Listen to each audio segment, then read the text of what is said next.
one of those days, in a good way, one of those good days. Feet together or close, Tadasana. Chest buoyant, arms down, nasal breathing if possible, relaxed but happy, relaxed and happy, easeful, investigative, informal. Take away boundaries of self and other, just let them diminish. Turn the palms forwards, stretch the arms out. Stretch the arms up when you get 3/4 of the way up, make sure not to impinge on the roots of the neck. So head position can change so that you don't feel tight.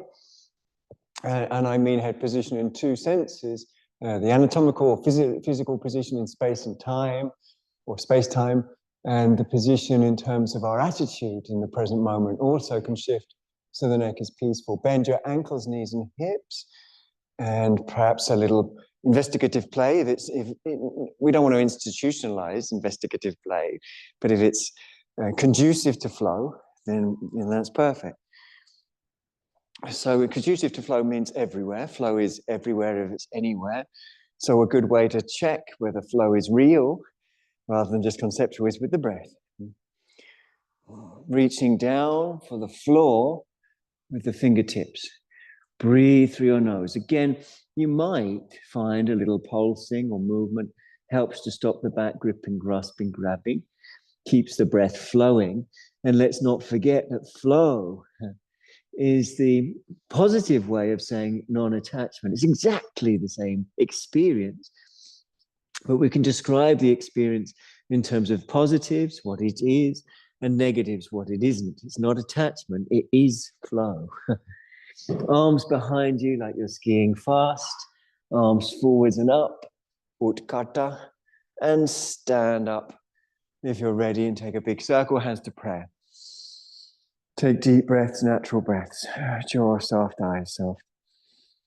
Relaxed, head up in line with the spine, crown up, toes not tense. Easeful, natural. Interlace your fingers. Stretch your arms diagonally. Raise up when you're ready.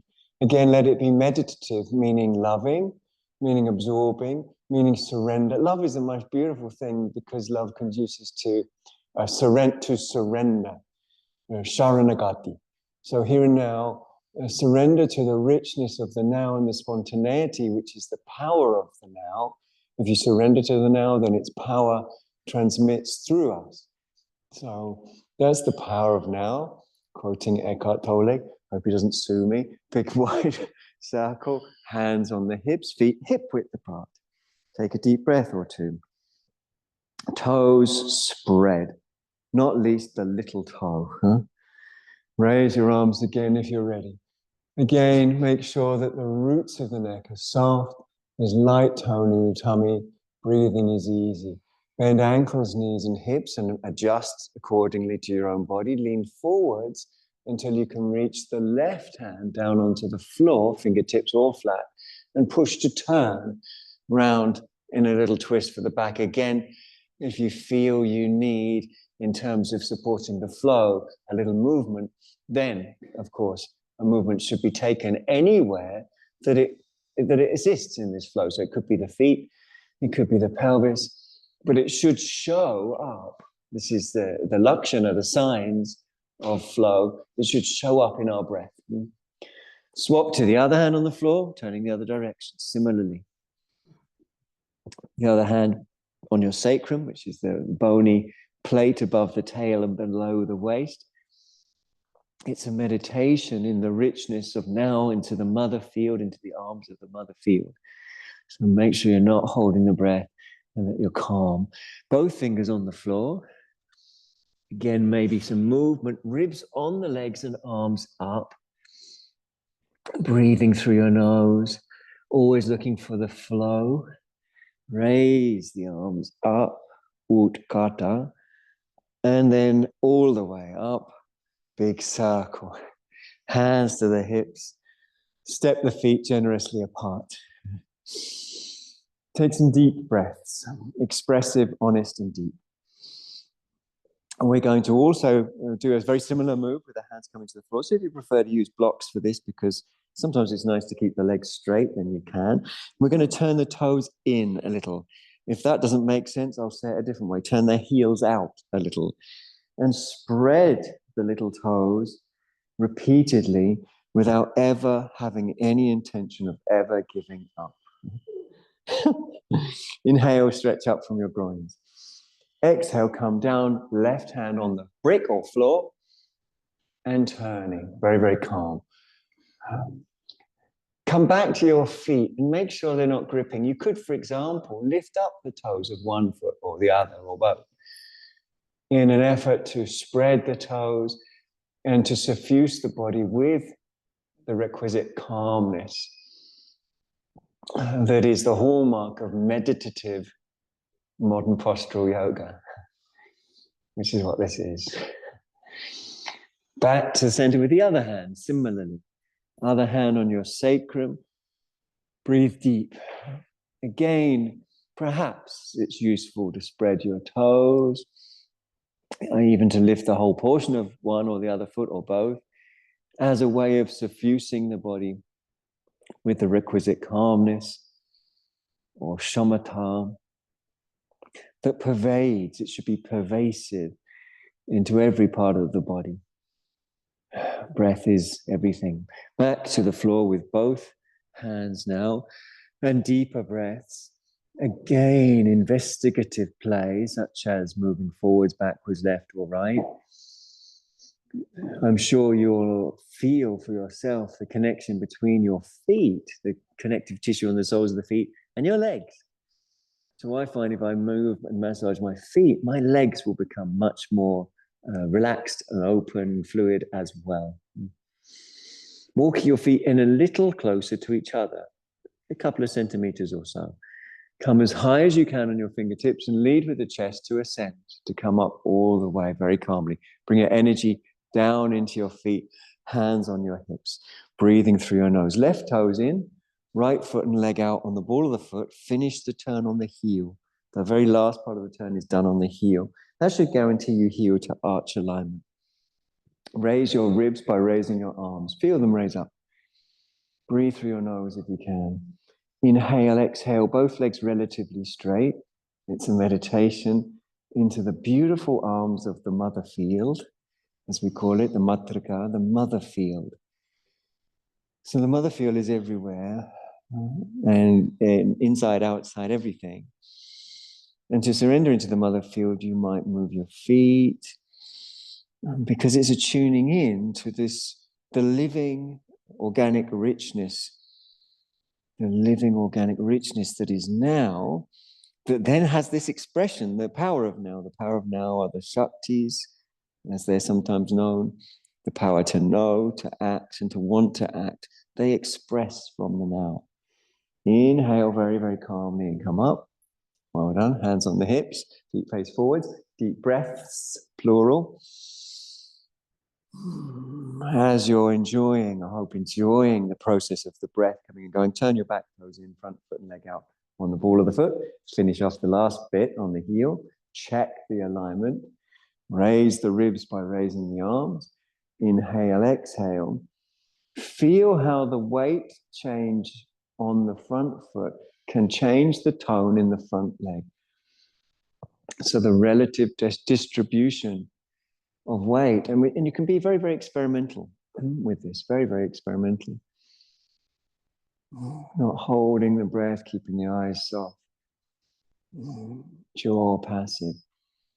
So experiment a little to challenge the sort of comfortably numb modus operandi that we can slip into, sort of subconscious grooves of behavior that are conditioned by our society and our upbringing, and personal bias that is being conditioned by random circumstance. Inhale, come on up. Good job, everybody. Hands on the hips, feet forwards, right foot forwards on the mat towards me, and left foot back. So right foot forwards, forming a parallel line with the front of the mat, and left foot back away from me. So the right foot towards me, left foot away from me. Make sure that your back toes don't turn out, but they don't have to turn in this particular version. It's quite wobbly, as Norma is enjoying. So that's as it should be. It's kind of, the only way the mind can be with something that's unstable is for the mind to be fluid. which is what we want. We're going to track the knee round several times with a view to the name of our subject, yoga. In other words, we're looking to reintegrate. And that means letting go of that which is not integrated in the moment, that in which is caught up with the past or the future. But we need to learn a willingness to let go, not just that, because the invitation is there in the pose. But then what's our motivation? We need to learn to be motivated that letting go is the real power in life. Coming down, if you're ready, letting go is the real power in life. Elbow down, breathing, turning towards the sky, stretching up, maybe over, playing with the alignment of the feet. I do a lot of iteration and reiteration as a form of meditation. So I'm often moving and removing, but it's not restlessness. It's gathering. So gathering together and then delivering oneself as one's gathered self to the moment. So you have to gather yourself in terms of the muscle fibers being gathered. And then you have to deliver yourself to the moment. But gathering is the first thing. It's called ekagrata. Okay, arm down, palm down, push into the leg. Inhale, very, very, very, very calmly. Good job. And then similarly, one back, one forwards. The instep of the foot is parallel to the front of the mat with the precision that an engineer would apply to the situation. A good engineer, that is to say. Yeah. There you go. The instep of the foot parallel, back toes not turning out, and then let's track the knee repeatedly. And the purpose is this gathering in, this sort of harvesting in of all the waifs and strays that are caught up in the past or future or ideas about oneself, anything that's resistant to the moment. So our commitment is to the moment. Eventually the elbow comes down, bottom ribs forwards, breathe through the nose, turn to look up. You can optionally raise the arm, optionally take it over. Take deeper breaths. Tune in, tune in, tune in.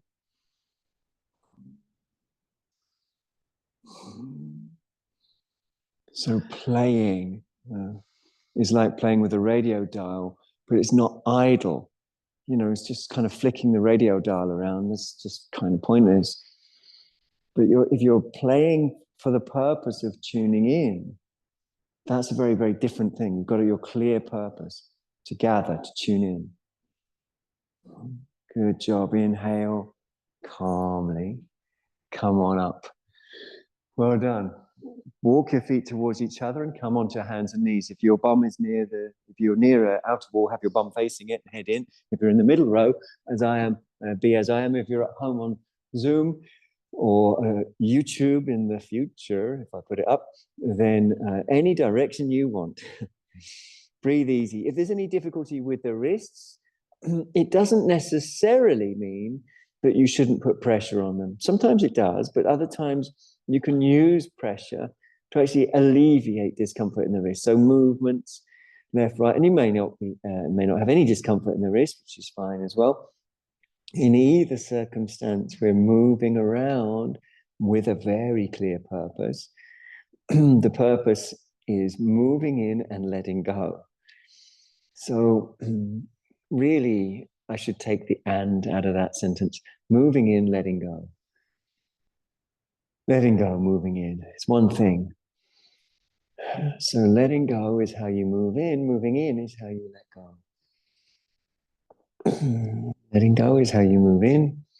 Moving in is how you let go. And this letting go is this sloughing off of everything that's superfluous to the now, so that we can be, as it were, the dasa, the servant of the now. The dasa atta, the servant of right now. Let's raise up the leg that's closest to me. You can do this with the toes of the foot that's on the floor tucked under or pointing back, depending on what's more comfortable for you. And then bend the leg in the air and lift the chest with a toned tummy.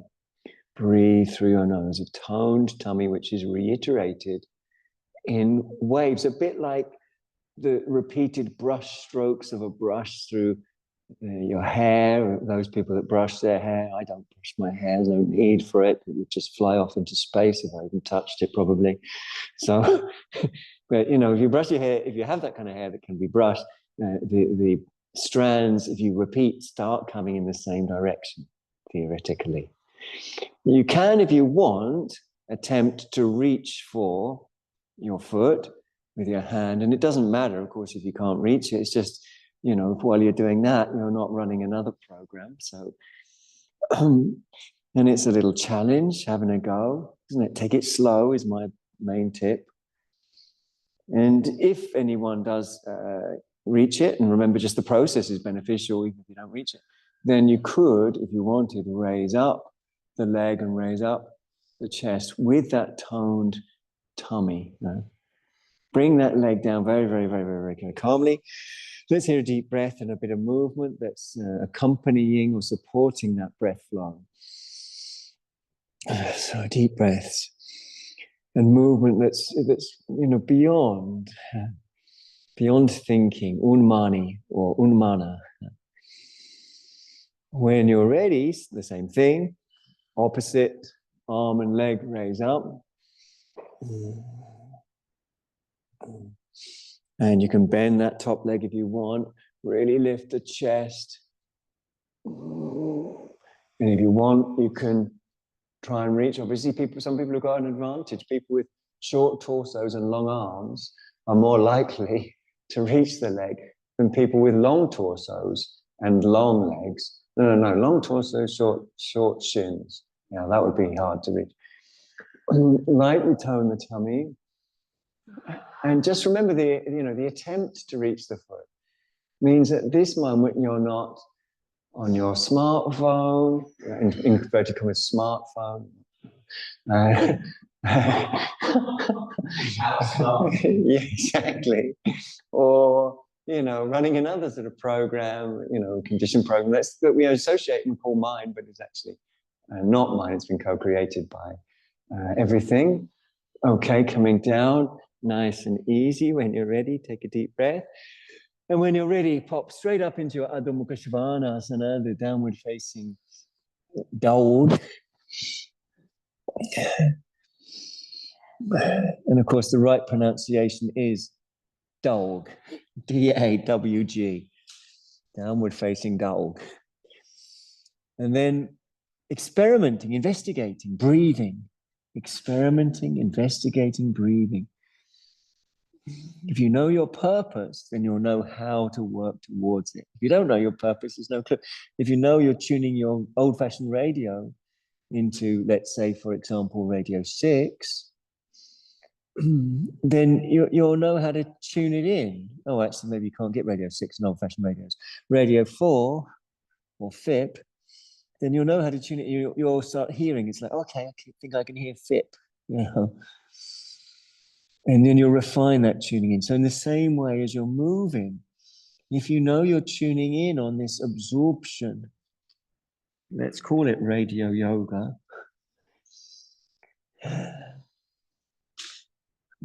absorption and the expressive power of now. The heels, maybe you might feel they can travel back, and the thighs at the back can travel forwards, and the front thighs can travel upwards. And that is an ongoing breath-centered meditation. Ongoing breath-centered meditation. Okay, well done. Come down nice and easy, straight down onto your back if you don't mind. I'm sure you don't. Why would you? A block under the head because it's the weekend. It's treat time. A block under the head because it's the weekend. It's treat time. Take a breath or two.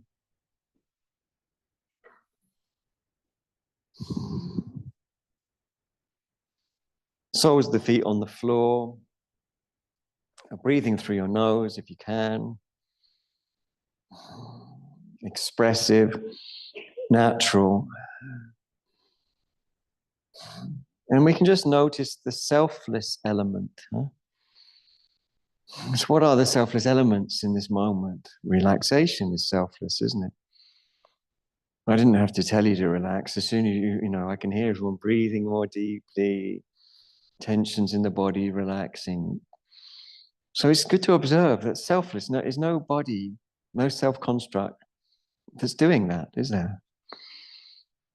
And then breathing's like that too, isn't it?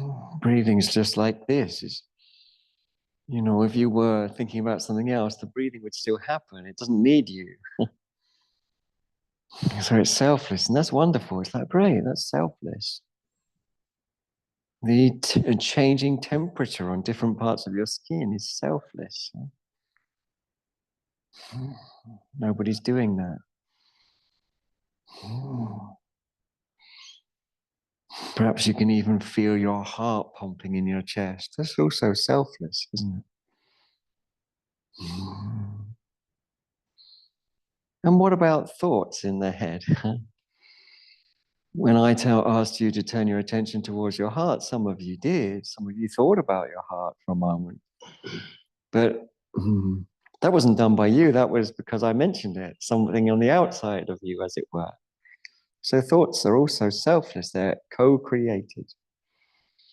Now let's lift up our feet when we're ready. We're going to plunge through the inside of the legs for the marvelously misnamed Ananda Balasana, misnamed as laughing baby. But it's one of those names in Sanskrit that I don't want to change. I like it. So as you hold your big toes, sometimes it feels like, life's we've had a long life, lots of things have happened, and it feels like forever ago that it was, 2000 or, everything feels like a long time. But in the other sense, it's no time at all. You can be back in a moment from the past just with a certain smell and you're completely back there. So it's actually no time at all, believe it or not, since you were a baby.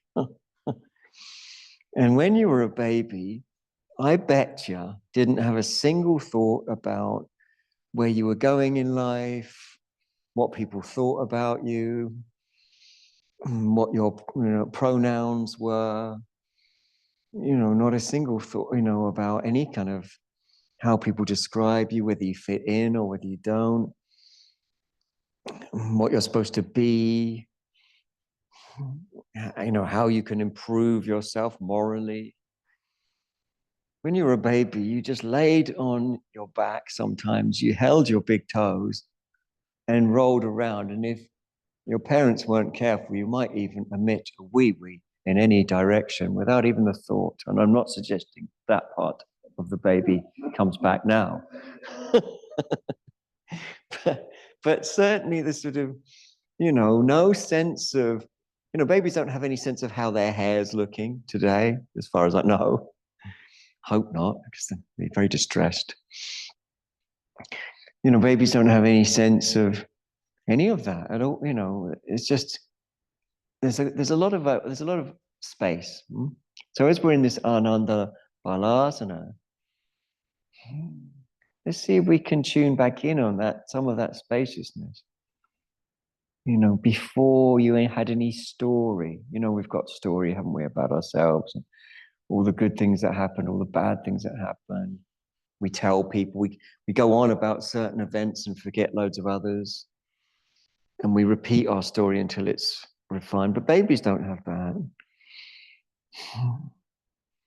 What's it like to have, no story, no history, no regrets, no nostalgia?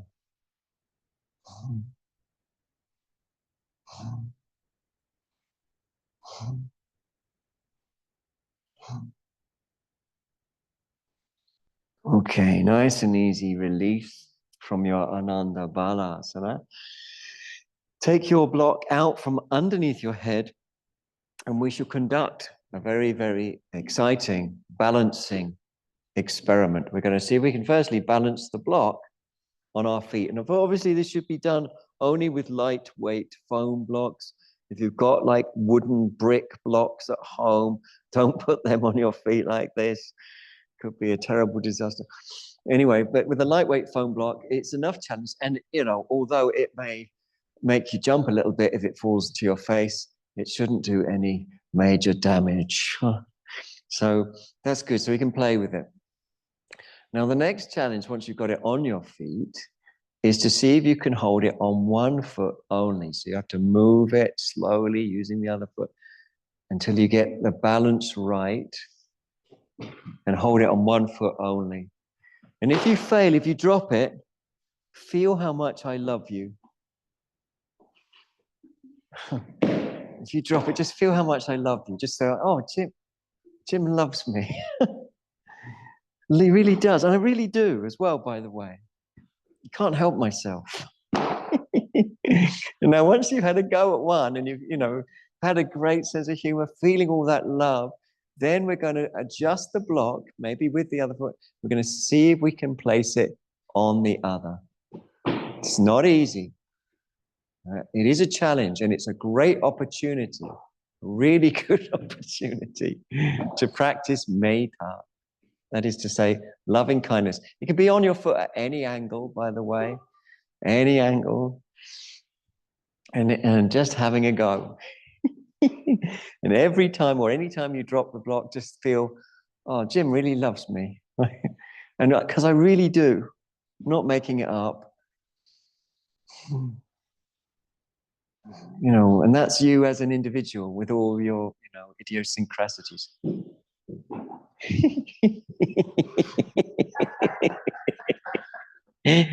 There's a lot of block falling. I love it.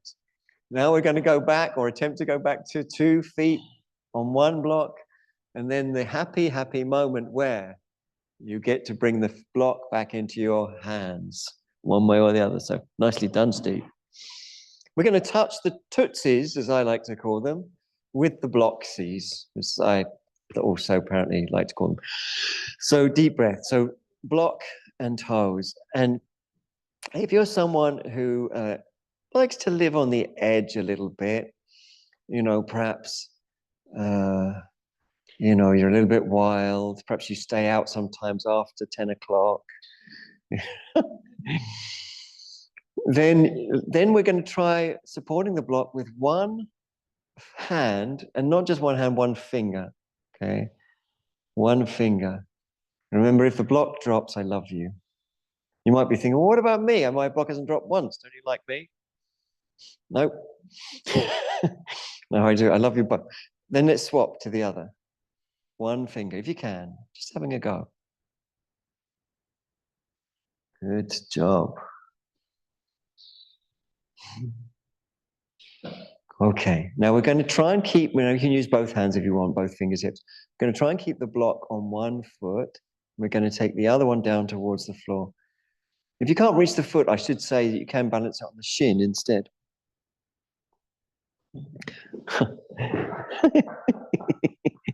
It's wonderful, isn't it? A wonderful sense of the ridiculous, which we need. Swap to the other leg when you're ready. Similarly.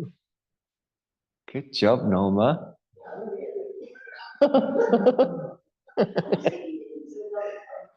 You have taken it into another kind of practice altogether. Great for anyone who wants to try auditioning for a clowning workshop or something. Breathing easy. Okay, let's take that block out. We're going to put it under our pelvises. So on its second highest height, straight underneath the pelvis, across the pelvis if you can. If it's difficult, then walk your feet in more closely. And what I'm going to recommend, highly recommend, is elbows in, chest open. So elbows in towards the waist, forearms out, and chest open, so chin towards the chest. Of course, you can use, a stack of books if you haven't got a block. Chest open, breathing easy.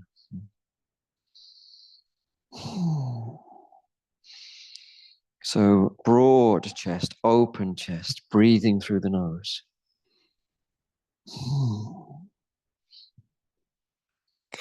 And to whatever extent is comfortable and possible, we widen and open the chest more, perhaps even for some, the chest and chin will come very, very proximal, very, very close.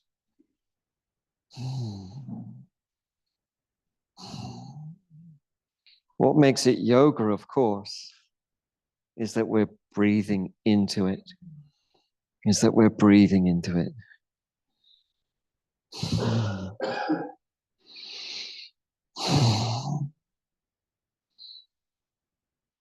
A good yoga pose will make you want to disappear into its infinite richness, beyond time,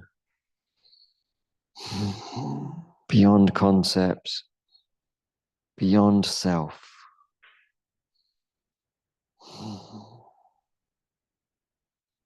Great. Okay. Nice and calm, nice and easy. Walk your feet towards your bum, lift your heels up, keep the tummy lightly toned and remove the block. Walk your feet away from your bum to come back down. Place the block down. Place your hands underneath your head, fingers interlaced. Let's hear everybody take a deep breath in, followed by a deep breath out. So a very simple position, centered around expressive breath. Expressive breath. Flex up the hips when you're ready. Lower back close to the floor. Head lifting. So the feet and head are lifting. And I hope you can feel meditative intimacy with the floor and the back. Meditative. Meditative intimacy is where you're committed to losing yourself in the moment. And this means the willingness to understand why letting go is so profoundly transformative, positively transformative, the most transformative thing you can do, the most powerful thing you can do, the most awakening thing you can do. Is to allow to let go.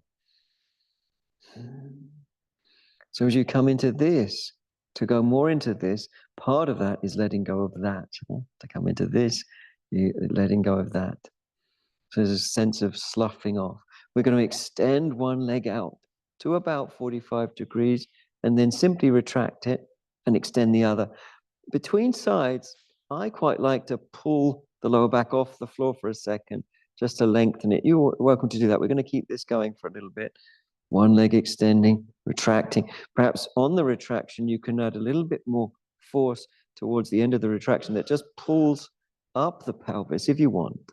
That can be something I certainly find useful. It brings some tone to the abdominals, but it also helps stretch out the lower back. So if you can, that little extra dynamic retraction just to help pull the back up, and then your abdominals are going to be really involved in this. But that's not to say that it doesn't maintain its meditative, its super intimate quality. Couple more if you can. And finally, head down, finally, feet down, finally, deep, deep breath, sigh like exhale. Let a few of those happen through you. So there's this sense of just like, yes, the power of now is the power that we've always yearned for. We want to know. We want to know how things are. We don't want to be confused. We don't want to keep getting it wrong. You know, most of us are desperate to kind of like, I want to understand things as they really are. Because I always get, so many times I get it wrong or slightly wrong, get confused or don't understand.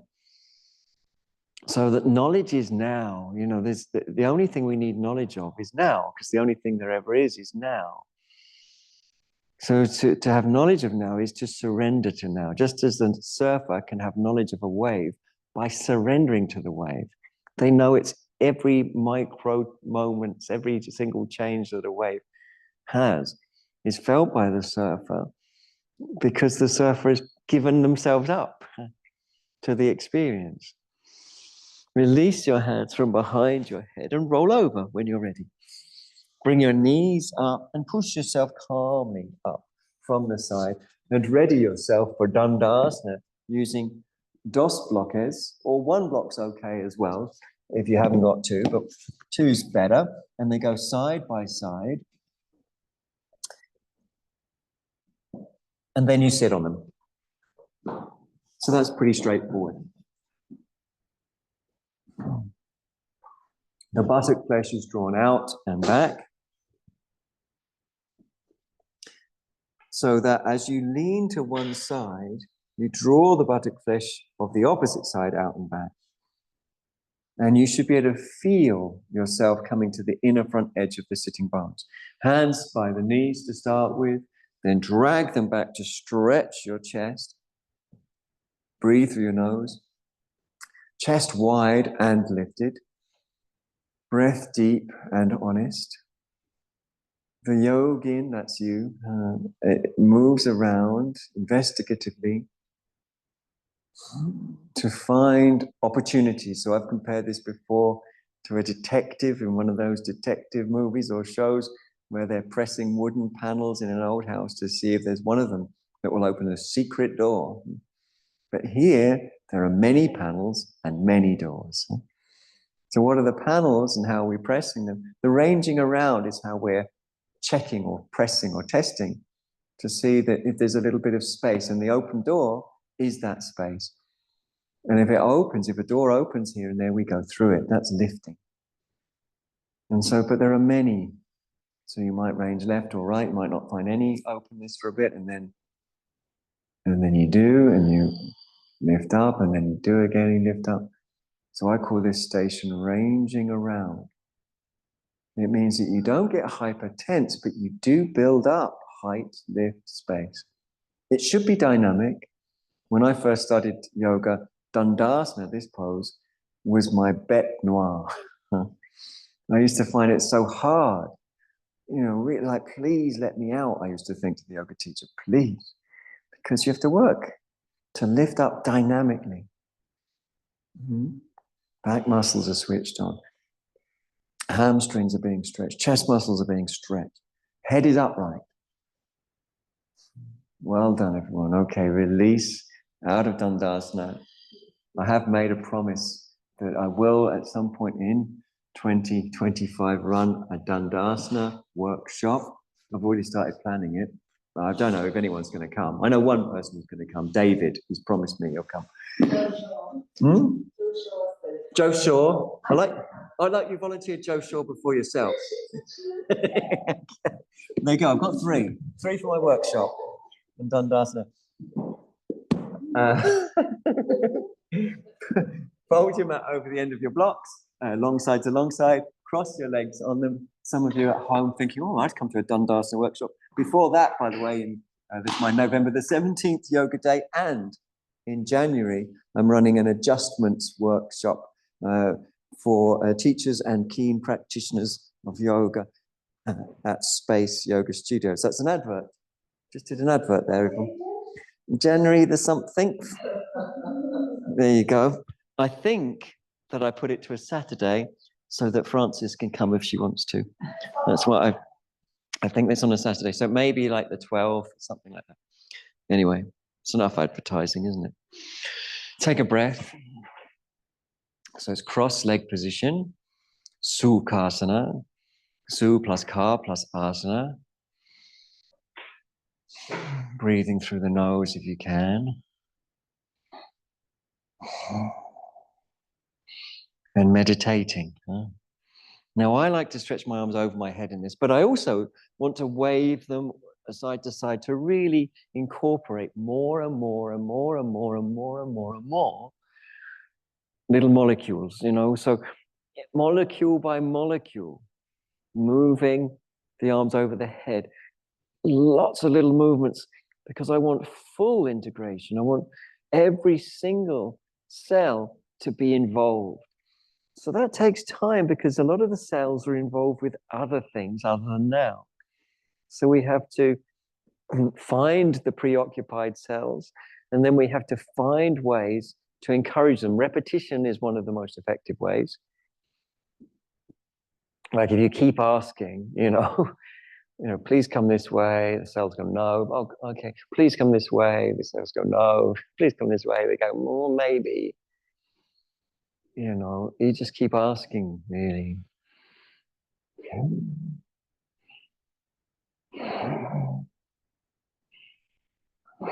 So breathing through the nose. So lots of reiteration whenever you want. Some people find a little movement of their pelvis useful. So pulling one hip up towards, say, the left hip up towards the left ear, or the right hip towards the right ear. Moving the pelvis can help just massage the lower back, the QL.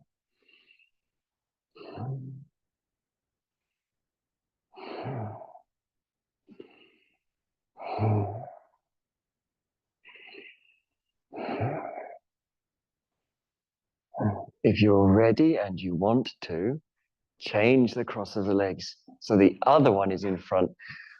And for me, I find it useful to take my hands to the buttocks and scoot them under. So you might want to do the same.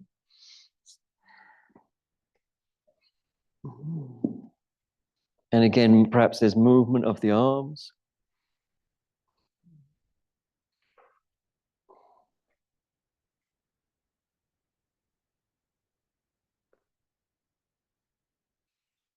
Breathing deep, breathing natural.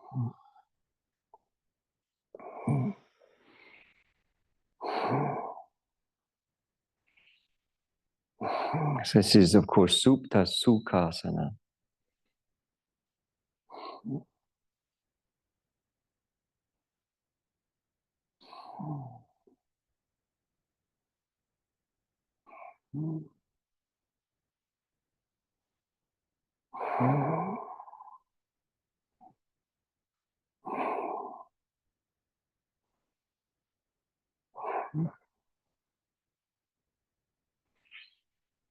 Spontaneous movements may occur.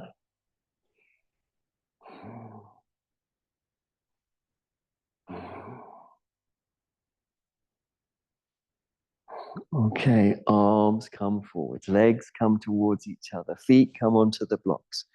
Press down into your triceps to scoot under and get your bum a little closer to the blocks. So you're just walking in closer to the blocks, so your bum gets as close as you can to the blocks, and then simply raise your pelvis up. You can move it left, right, up, down. Eventually, you might want to start turning the elbows in towards the waist and forearms out, because that can really help open the chest, as we did before.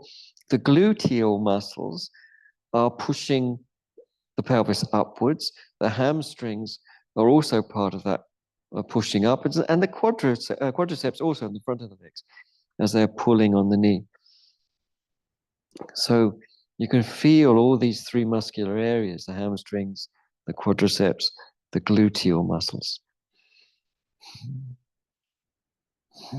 Imagine a gentle pulling from knee towards pelvis that's repeated, gently repeated.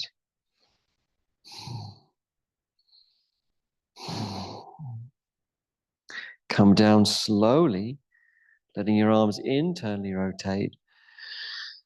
Landing, and I'd love to hear you breathing deep now, please. Deep breaths. So letting them happen, letting them happen, letting them happen.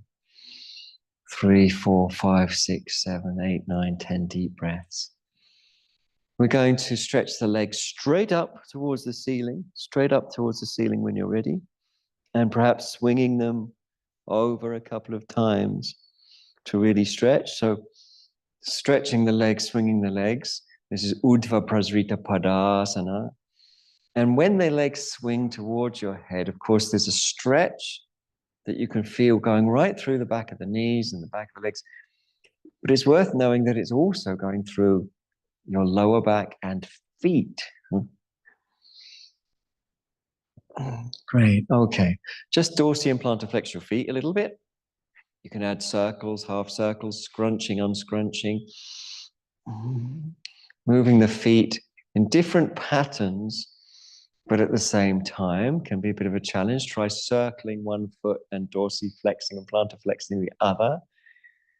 And that should make your brain feel a bit like, oh God. And then swap that around. So you're circling one and dorsey and plantar flexing the other. Doesn't have to be smooth. Okay, well done. Bend the legs, hug the legs, roll around a bit. Have a little roll around. As you roll from side to side, perhaps you can find some sensations that will release your breath.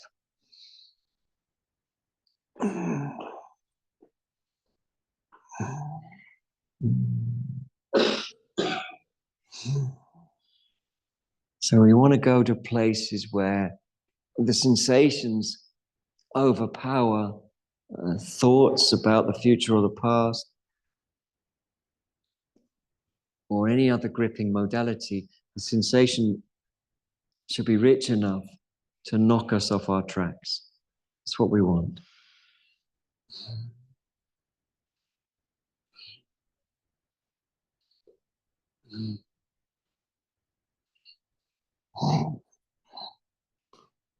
Great. Slow and calm. Release your feet. Let me hear everyone take a deep breath in and out, sigh like exhales. Jaw soft, eyes soft. Whilst in the context of deep breath, raise up one leg on its own and dorsii and plantar flex the foot, doesn't matter which one. And then heel in, toes out, cross that leg over the other. Cross that leg over the other one. And then the foot that's on the floor, lifted off the floor, plunge through, interlace around the far shin. And again, a bit of rolling around.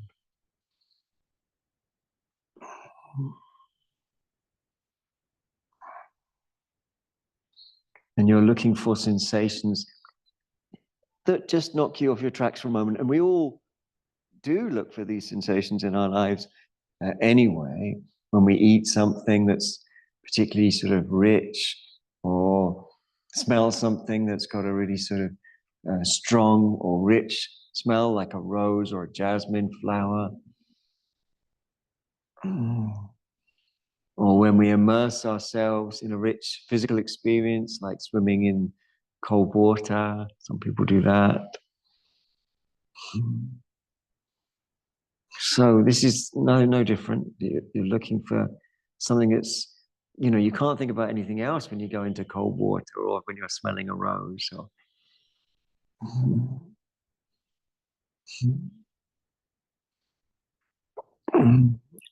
Okay.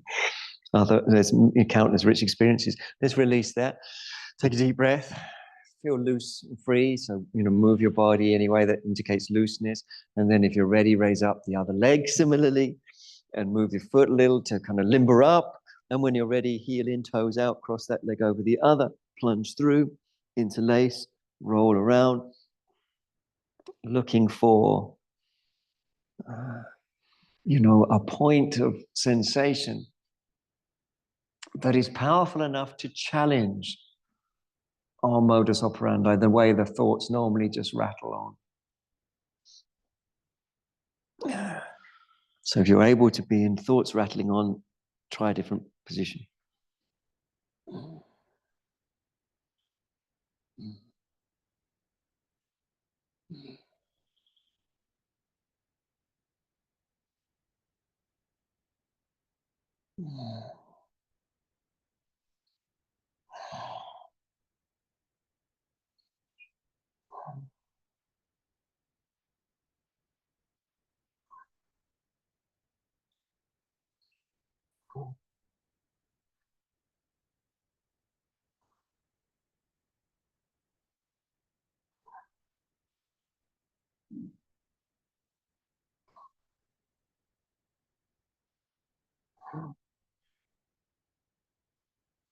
Okay.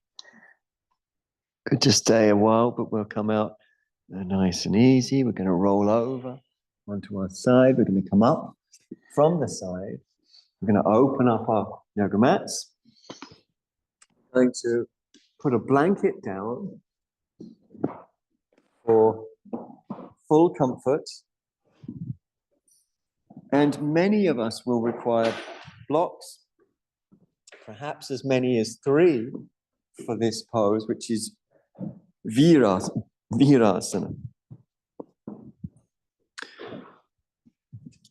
You need enough blanket to accommodate you from knees to feet, and enough blanket to accommodate widening the feet a little wider than the ankles. So I've got it about as narrow as it could be, but some of us will need it opened up a bit more than that. We're going to start on our knees, and this is where you might want blocks. If you know already that your knees have some issues, then put at least one block, maybe two, or even three between your heels, or between your ankles, rather. Otherwise, one block might suffice just on its own, and it's possible none, but let's all start with one and see how we go. We're going to bring our fingers, 3 fingers, to the gastrocnemius, that is to say, the two-headed calf muscle. Sounds like a monster, doesn't it? Two-headed calf muscle. And then we're going to run the middle finger right through the middle of that calf muscle, and the other 2 fingers are taking the inner side of the muscle to the inside and the outer side to the outside. And we're doing that while pulling our toes towards the center of the foot and coming down slowly to land on 1, 2, or 3 blocks, and then drawing the buttock flesh out. So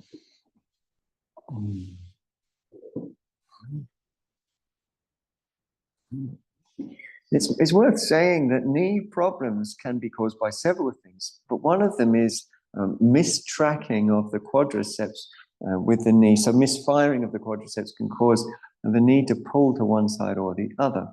So a pose like this is very, very good to stretch the quadriceps as long as you've got enough support for your knees. We're going to place the hands, if you can, on your feet. So the heel of the hand is on the heel of your foot, as it were. The chest is open, the elbows pointing back or either bent or straight, depending on how many blocks you're on and how long your arms are. Acclimatization is a form of meditation as we let go of that which is resisting this by studying this, studying the knees, the inside of the knees, studying to see where there's tension and how it might release.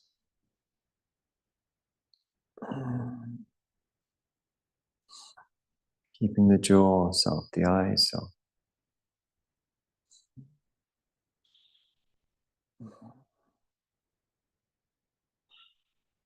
Sitting as tall as you can, include the head in your uprightness. Include the head. This, of course, is virāsana, vira meaning hero. It's cognate with virile in the English language. Vira in Sanskrit is hero. Virya is another Sanskrit word with the same root that means energy or power.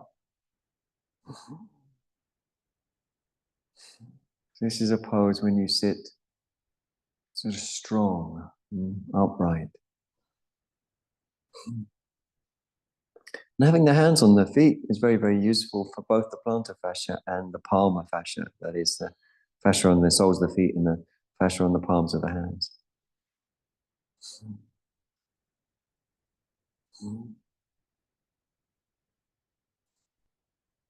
Over time, we want to sit steady on the block and upright. Steady on the block and upright. Now, when you release your hand slowly, an interesting thing sometimes happens. The bum will settle a little bit more. So just release your hands from your feet. Just notice the bum settling. Then interlace your fingers and stretch your arms diagonally away. And raise the arms up. And still stay in touch with that settling feeling of the lower part of the body. Breathe through your nose if you can. That settling feeling. The head in line with the spine, the breathing natural, and that settling feeling.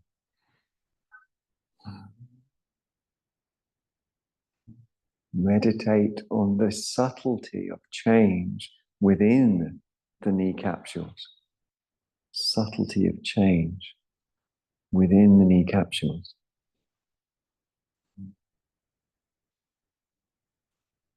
Take a big wide circle and rest your hands on your lap. Let's hear 2 deep breaths.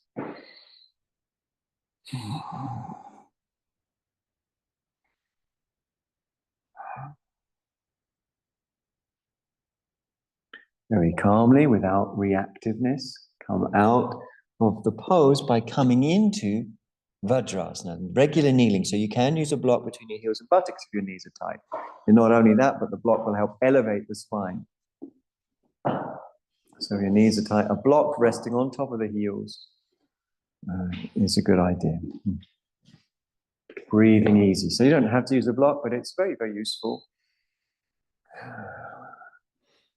In this pose, Vajrasana. So they're easily confused because they both begin with a V and we're not familiar with Sanskrit names, perhaps.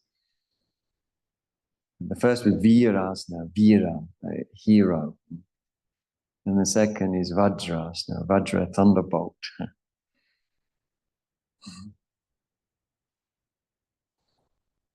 Coming forwards slowly. How far? Doesn't matter. Can be just a little bit to the fingertips. Don't rush it though. Don't move so quick that your bum comes off your block or the heels. Come forward slowly. And when your bum starts getting light on the block or the heels, stop for a bit. Let go of tension. Let your bum settle. Notice how the release of your bum is connected with your breath.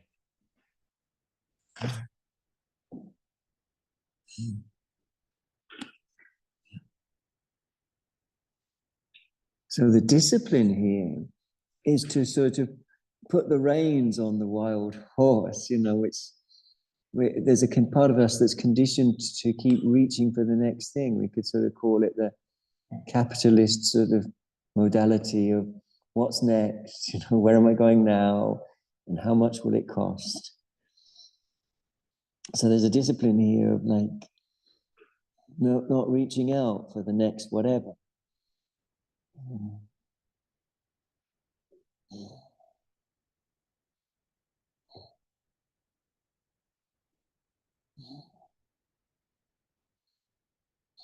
So discipline isn't always about making yourself try harder or do more. Discipline can be abstaining from doing. That can be our discipline.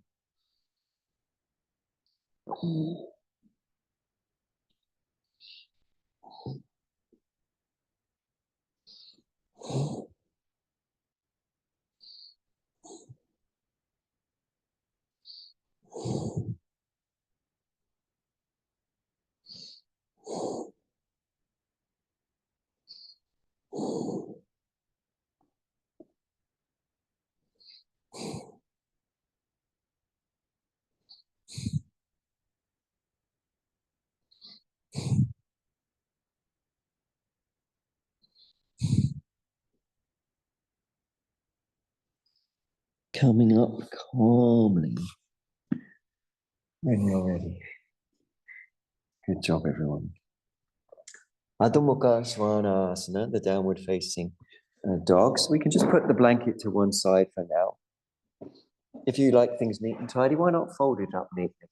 Put it to one side and arrange your blocks on top of it in a beautiful structure that's aesthetically pleasing to self and other. And if you're a scruffy little beggar, why not customer's side to one side without... It doesn't matter. Everyone's included. Come up and do Adho Mukha Svanasana. That's the thing that we're all doing together. Breathe into it. Play into it. Sometimes it's nice to raise one leg and bend the knee, or even with the leg that remains on the floor, it can be nice to raise the heel and descend it. So play has the purpose of disappearing into this beautiful, rich, powerful mother field that births spontaneity, expression. The power of now is us. We are it. What we previously thought was owned by various labels, familial biases, and so on, actually belongs to the now. So if you want to try that Trianga version of down-faced dog, Trianga Adho Mukha Svanasana, you can, or various other ways in which you might play. Now, a lot of people say to me, can we do more Chaturanga Dandasana? And then I wake up and realize I was in a dream. But anyway, we're going to come forward. We're going to come into one Chaturanga Dandasana, pushing up into Urdhva Mukha Svanasana. You can turn your fingers out if it's difficult on your wrist. Lightly toning the tummy, either with the toes pointing back or with the toes tucked under. Lift your chest so your shoulders go down. Keep your tummy toned. Drop the knees, please. Come back to hands and knees. Take a deep breath or two. Turn around. Sit on a block, please. I once said there's only one sensible way to sit on these blocks like this. And then I saw on the Zoom somebody not entirely trusting me and trying to sit on the block in other ways, like this way. And they soon realized it wasn't comfortable, but good, good for trying. I won't mention who that was because Jeremy wouldn't want people to know. Anyway, drawing butterfly out and back and chest lifted, breathing through the nose. So this beautiful pose, Siddhasana. It's beautiful pose, Siddhasana. So let Siddhasana sort of make an impression on you. You can move any way you want. It's upright. It's the adept's pose, Siddha. You can support your knees with a blanket. Should be, as long as you want to be happy and relaxed.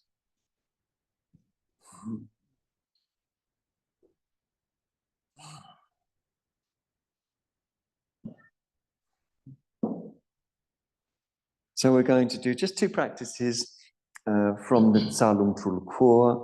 And one of the practices is for the energy of the heart. So we're cleansing and focusing and making a sort of flag, as it were, for the heart energy. Both the practices, and the other one will be for the all-over energy. So we're going to be breathing into the heart for the first. We're going to be breathing into the pelvic floor for the second. Breathing in this situation means rebreathing. So you take a bit of the in-breath, a bit more of the same in-breath, a bit more of the same in-breath. There's no out-breath going on. You do that until you feel that you've sort of pumped up or expanded the heart energy with that prana. And then you hold that prana and take the following action. So here's a brief demonstration of the first exercise we're going to do. So it'll be breathing in like this.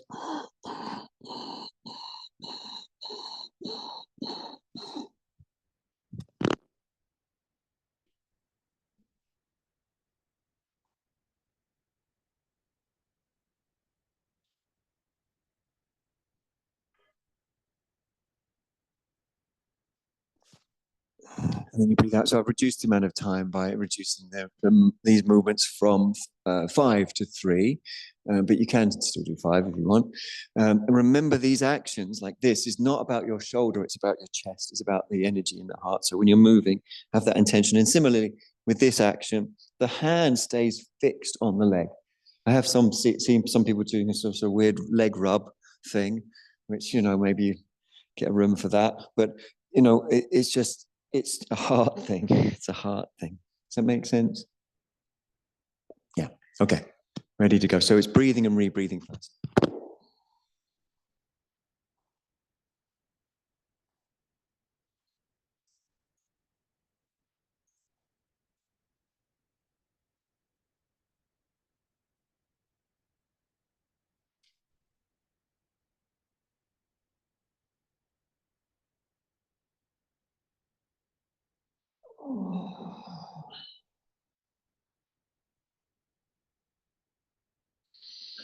And just take a few deep breaths in between. We're going to do one more in a moment, but just sitting in what Tibetans call rigpa, which is a sort of stillness between all possible reactions. You can imagine a bit like a clock or a compass. There's a middle point, and all around that middle point are various options. With a compass, it's north, south, east, and west. With a clock, it's 12, 6, 3, and 9. But with us, it's like grasp or push away, want or not want, react or don't react. There are various different choices, crave, aversion, all around the clock. But we're staying in the middle. That's what Rigpa is. You can feel all the choices around us, all the conditioned responses, but not going with them. Let's do one more of the same practice. So rebreathing into the heart.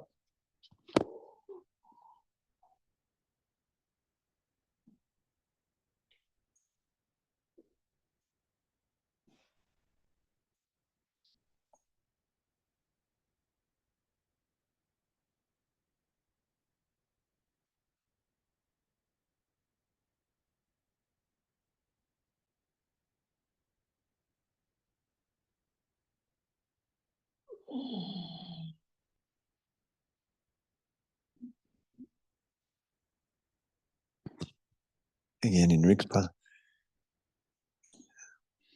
non-duality. So Advaita means like when there's a polarity, like you imagine if it's a clock, there's a 12 and a 6. You know, on the 12 it could be reach out, or on the 6 push away. You know, but we're not going for either of them. You know.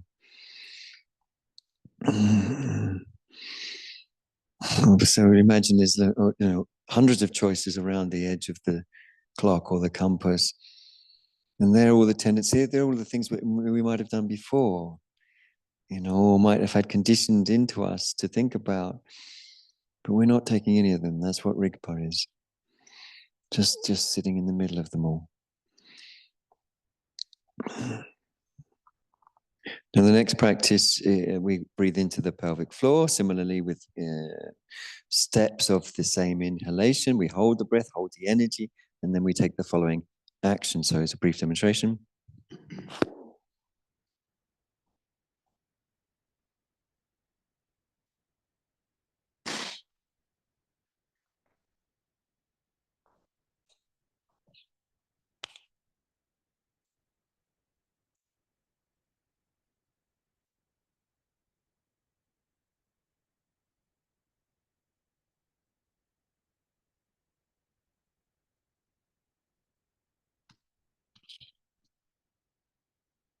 And then you breathe out. But again, I did 5. That's quite a long time. And, you know, I did them quite slowly. So sometimes you see Tibetans kind of, you know, obviously not enjoying holding the breath that much. So, you know, you can make it faster if you need to. So we're going to breathe and re-breathe into the pelvic floor when we're ready.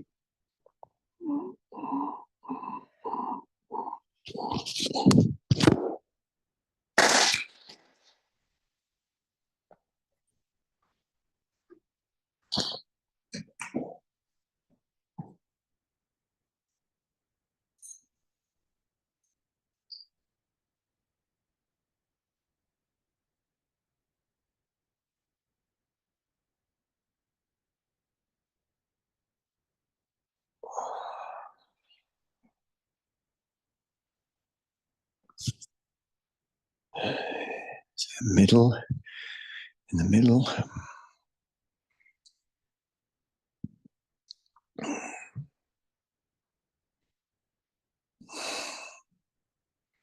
So it's said that in a hurricane or a tornado, like the terrible ones that just hit America, but it's said that in the middle of those kind of hurricanes or tornadoes, there's a middle point that's still, you know, middle point that's still. So that's usually called the eye of the storm. I always find that interesting because in the middle point between all reactions, that's called vidya, which means to see things clearly. That's the point of clear seeing. If you always act from that middle point, your actions will be powerful. They will be, you will be the voice, you'll be the action, you'll be the breath of the now. Let's do one more of that same thing. When we're ready, breathing, rebreathe.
Gently coming down for shavasana, corpse pose. Make sure to lay yourself down with care. pose should be spacious and symmetrical. And you should be warm. I see socks are being donned. It's come to that time of year. And socks are being donned. And I get to appreciate various sock stylings that people bring to the room. Some stripy, colorful ones. Some tasteful, sporty ones. And little tiny socks that are easy to pack away in your drawer. Spotty socks. Huge variety of socks in the house. So there's a sense of insulation that the blanket also brings. And it's not just about heat, it's about energy generally. The palms should face up and the hands should be off the yoga mat, quite far off the yoga mat. The legs not too wide. The shoulder blades scooted under the body, hopefully leaving your chest floating, buoyant, spacious.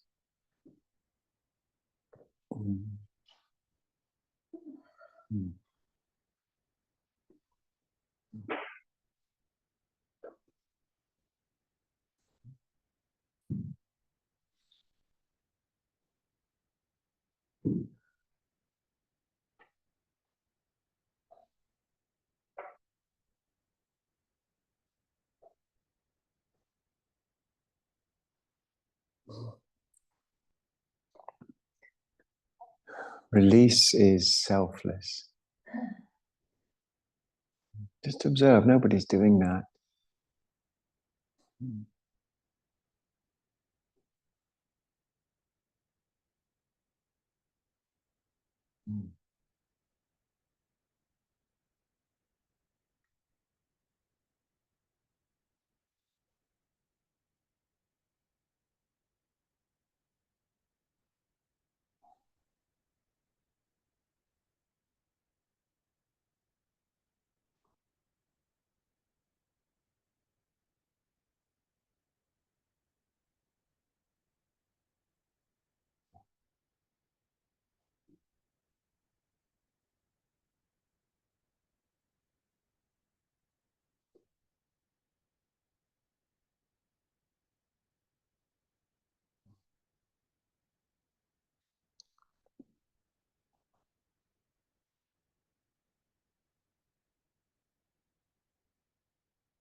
Nobody's beating their own hearts. Just notice the heartbeat.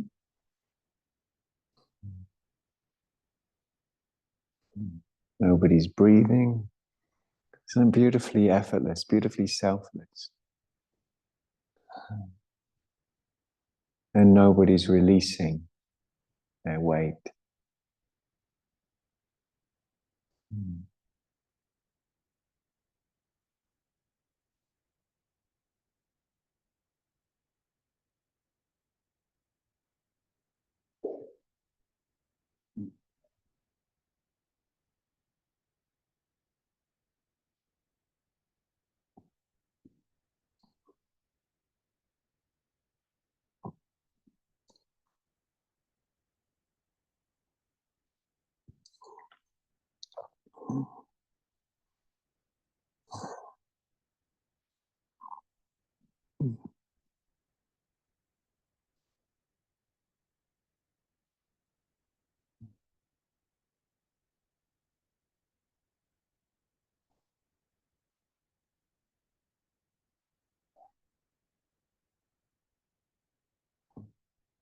The realization of selflessness is the melting of borderlines and the full expansion of consciousness into its boundless experience, borderless, edgeless,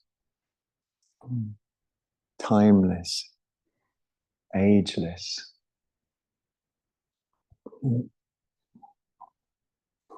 genderless.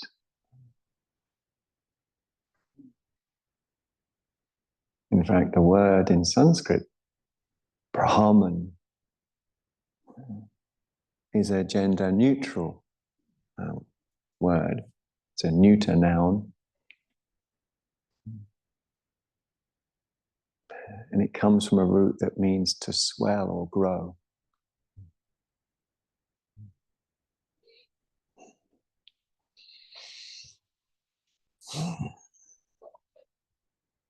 Allow a little movement from that emptiness, like the emptiness, the vastness can feel the movement.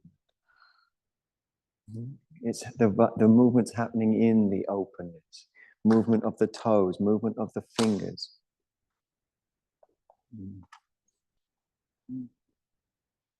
Movement of the arms, movement of the legs, little stretches, in other words.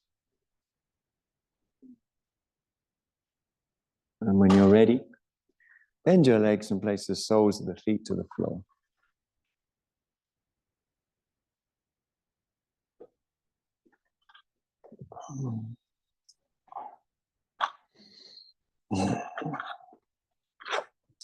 Scoot the buttocks under towards the heels. Take a deep breath in and a deep breath out, letting go of the lower back completely. And when you feel ready, roll over onto your side, facing away from the shrine side of the room, and lay as comfortably as you can on your side with your knees drawn up and your tummy really soft, actually.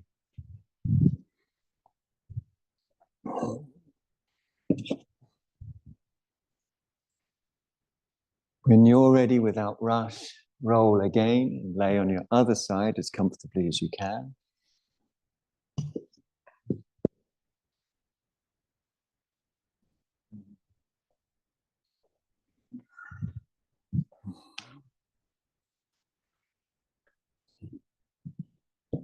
And slow, relaxed, and easy, let in some light and bring yourself gently up from the side when you feel ready to. Hands to prayer position, facing towards the shrine where Chiki Ratnasambhava peers over the edge of these lovely yellow lilies. May any benefit that we've gained in our acting in this way go to the alleviation of the suffering of all beings. Om.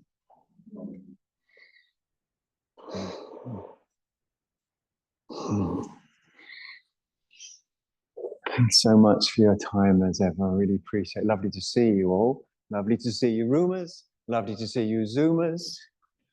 Thanks so much for your time. A million hugs to you.